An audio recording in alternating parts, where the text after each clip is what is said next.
رحمۃ اللہ وبرکاتہ۔ ہم نے ایک پروگرام حاضر کیا تھا آپ کی خدمت میں، اس کا عنوان تھا 10 منٹ میں دین کا مکمل تعارف، اور اس میں نے آپ کو ایک بات بتائی تھی، ہمیں جب یہ معلوم ہو جاتا ہے کہ دین ہم سے کس طرح متعلق ہوتا ہے، ہماری پوری زندگی میں کس طرح یہ گندھا ہوا ہے، 24 گھنٹے کی زندگی میں، پوری زندگی میں ایک ایک سانس سے ہماری، تو وہ کس طرح یہ تعلق ہمارے سامنے آتا ہے، اور پھر کس طرح وہ باتیں جو ہمیں نہیں کرنی اسی فریم ورک میں کیسی اپنی جگہ پر آ کر وہ بیٹھ جاتی ہیں۔ تو آج اس طرح ہم نے یہ بات پوری کرنی ہے کہ ہم وہ دہرائیں گے دوبارہ کہ دین کا ہم سے تعلق کیا ہے، اور جن چیزوں کو ہم کہتے ہیں اللہ تعالیٰ نے جن چیزوں کی ممانعت کر دی ہے، اس تعلق کے اندر کیسے ہی وہ ساتھ ہی ساتھ موجود رہتی ہیں تاکہ تصویر پوری ہو کے ہمارے سامنے آ جائے۔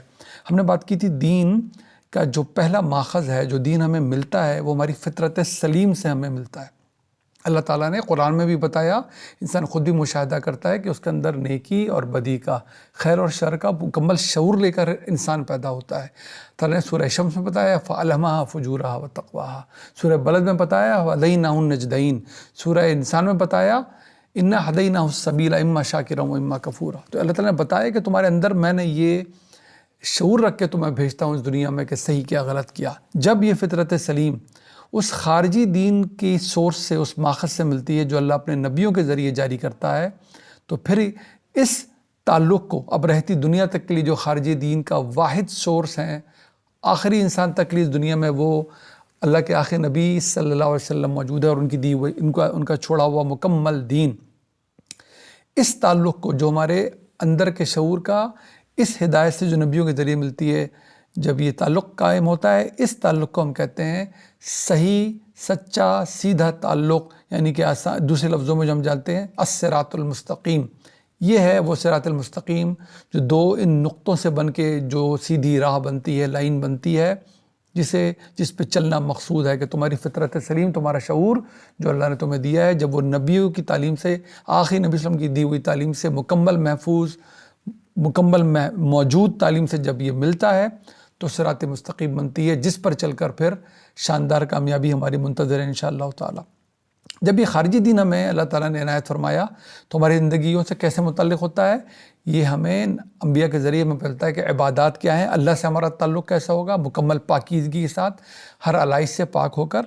اسی طرح ہمارے کردار اور اخلاق کی پاکیزگی، کیونکہ پاکیزگی ہی دین کا مقصود ہے، پاکیزگی ہی دین کا مقصد ہے۔ اسی طرح ہمارے تطہیر بدنی، ہمارے جسم کی پاکیزگی، یہ ہمارے جسم کو ہم نے باہر سے بھی صاف رکھنا ہوتا ہے۔ دیکھ لیں اب جتنی ہدایت دین نے جاری کی ہے وہ دین کو پاک، اپنے جسم کو پاک کرنے کی دی ہے، اسی طرح جسم کو اپنے اندر سے بھی ہمیں پاکیزہ رکھنا ہے، اسی لیے ہمیں حلال اور طیب غذا کھانے کے لیے کہا گیا ہے۔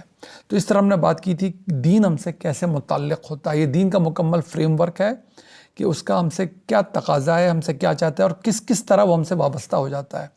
میں اسی فریم ورک میں آپ کو آج انشاءاللہ تعالیٰ بتاؤں گا کہ جن چیزوں کو اللہ تعالیٰ نے حرام قرار دے دیا ہے، وہ اسی فریم ورک میں کس جگہ آ کے موجود پہلے سے ہی ہیں، بس ہمیں توجہ کرنی ہوتی ہے۔ جب اللہ تعالیٰ نے مثبت طریقے سے ہمیں کوئی چیز بتائی ہے تو تصویر کو واضح کرنے کے لیے اس کا منفی پہلو بھی اللہ ضرور بتا لیتا ہے، تاکہ کسی قسم کا کوئی شک اور شبہ، کوئی ابہام باقی نہ رہ جائے۔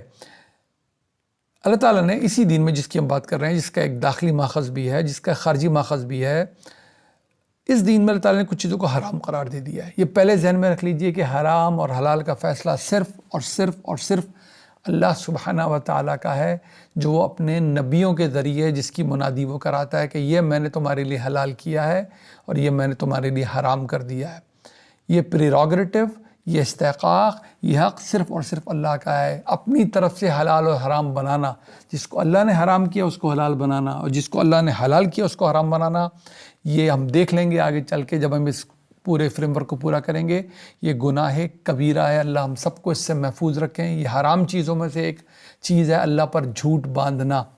ہرگز ہرگز یہ نہیں ہونا چاہیے کسی قسم کی بھی بات، اگر ہم نے کوئی بات اللہ سے منسوب کرنی ہے تو وہ 100% ہمارے علم کی بنیاد، اللہ کم از کم ہمارے علم کی حد تک سچی صحیح بات ہونی چاہیے، ورنہ اس کو ہم اپنی بات یا کسی کی بات کہہ کے بیان کریں۔ حد درجے محتاط رہیں دین میں حرام اور حلال اپنی طرف سے قرار دینے میں۔ قرآن میں جگہ جگہ وعیدیں اس کی آئی ہیں، سب سے بڑی وعید تو اس کی یہی آئی ہے کہ اللہ تعالیٰ نے جو ہمیں حرام چیزیں گنوا کر بتائی ہیں قرآن میں، اس کے اندر یہ بات شامل ہے کہ اللہ پہ ہرگز جھوٹ نہ باندھا جائے۔ تو جو اللہ نے حرام چیزیں قرار دی ہیں وہ کیا ہیں؟ اس میں ہم سب جانتے ہیں کھانے پینے کی کہ کچھ ممنوعات ہیں، کچھ چیزوں کو کھانے پینے کے اللہ تعالیٰ نے حرام قرار دے دیا ہے۔ یہ تو الگ سے بات آ گئی، اور ہم دیکھیں گے کہ دین کے فریم ورک میں یہ کھانے پینے کی ممنوعات کیسے آ کر اپنی جگہ پر قائم ہو جاتی ہیں۔ اسی طرح جہاں تک ہمارے کردار کا تعلق ہے، ہماری باقی زندگی کا تعلق ہے، ہماری عبادات کا اور کردار کا، اس میں بھی اللہ تعالیٰ نے کچھ چیزوں کو حرام قرار دیا، اور وہ چیزیں کیا ہیں؟ اللہ تعالیٰ نے شرک کو حرام قرار دیا ہے۔ اللہ پر جھوٹ باندھنے کو، جسے ہم بدعت کہتے ہیں عام زبان میں، یا بدعہ کہتے ہیں، نیا دین بنانا۔ ظاہر ہے اللہ پر جھوٹ دین کی حیثیت سے ہی باندھا جاتا ہے کہ اللہ تعالیٰ نے یہ کرنے کو کہا، یہ کرنے کو نہیں کہا، یہ دین ہے یا دین نہیں ہے، یا نبی صلی اللہ علیہ وسلم نے یہ کہا یہ نہیں کہا، کیونکہ دین تو ہمیں ان سے ہی ملا ہے۔ ظاہر ہے دین کا خارجی سورس، خارجی ماخذ تو ہمارے نبی صلی اللہ علیہ وسلم ہے، ان پہ کوئی جھوٹ باندھا جائے گا تو اللہ پہ جھوٹ باندھنا اور دین پر جھوٹ باندھنا یہ سب ایک ہی باتیں ہیں۔ اس لیے اس کا جو صحیح معنوں میں مصداق بنتا ہے، جو اس کا مثال بنتی ہے اللہ پر جھوٹ باندھنے کی، وہ بدعت بنتی ہے۔ بدعت کسی بھی قسم کی ہو، دین نیا بنایا جائے، یہ اللہ تعالیٰ نے حرام قرار دے دیا ہے۔ پھر اللہ تعالیٰ نے فواحش کو، جسے ہم امورالٹی کہتے ہیں، اللہ تعالیٰ نے حق تلفی کو، حق کسی اور کا ہے اور وہ آپ لے لیں، اس کو اسم عربی میں کہتے ہیں۔ عربی میں اسم کسی بھی گناہ کو بھی کہتے ہیں اور حق تلفی کے گناہ کو بھی کہتے ہیں۔ تو یہاں پر جو اس سے مقصد ہے حرام کی اس فہرست میں، وہ اس سے مقصد صراحتاً بالکل واضح قرآن کے نظائر کے ساتھ وہ حق تلفی ہے۔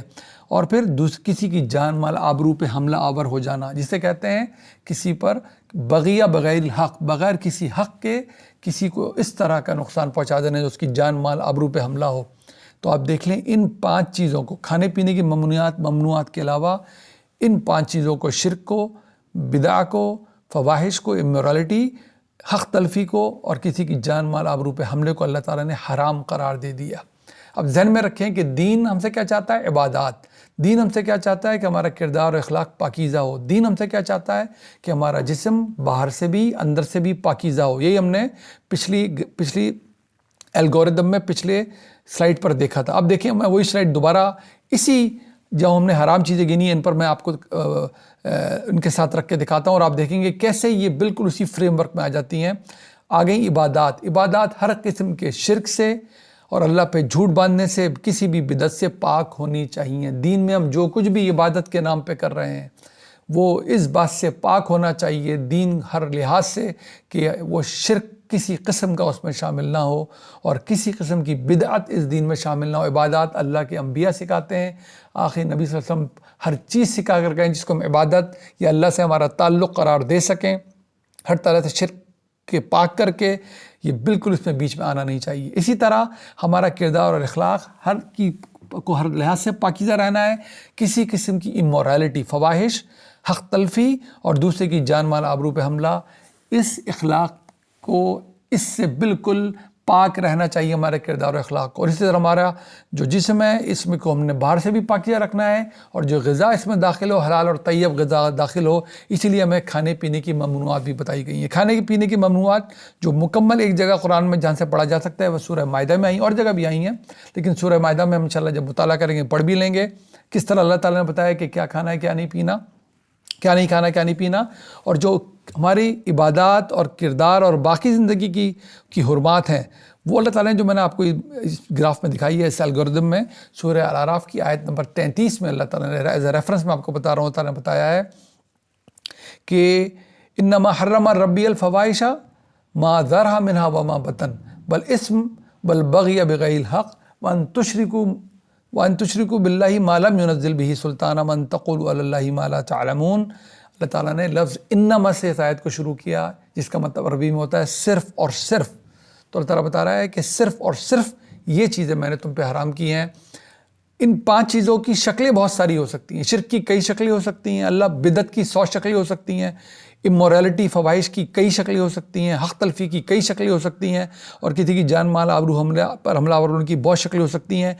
حرام وہ جبھی قرار پائے گا کچھ بھی جب وہ ان 5 میں سے کوئی چیز اپنے اندر رکھتا ہوگا، ورنہ جن کسی بھی چیز میں جب یہ 5 چیزیں بذات خود نہ پائی جاتی ہوں، اس چیز کو ہم بذات خود حرام نہیں قرار دے سکتے، بہت متربع رہنا چاہیے۔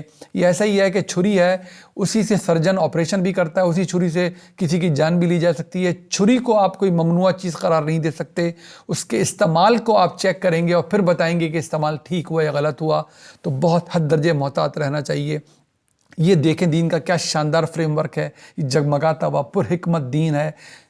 علمی طور پہ میں اس سے وابستہ ہوں، پوری اپنی نسل کو بھی، جس سے ہمارا تعلق بنتا ہے اس دنیا میں، مسلم ہو غیر مسلم ہو، علمی طور پہ ان کے سامنے دین ہم پیش کرنے کے قابل بنے تو آپ کو پتہ چلے گا کہ کیا پر حکمت دین ہے، اس میں کتنی معنویت ہے، یہ اللہ سبحانہ و تعالیٰ کا اپنے آخر نبی صلی اللہ علیہ وسلم کے ذریعے جاری کیا ہوا دین ہے۔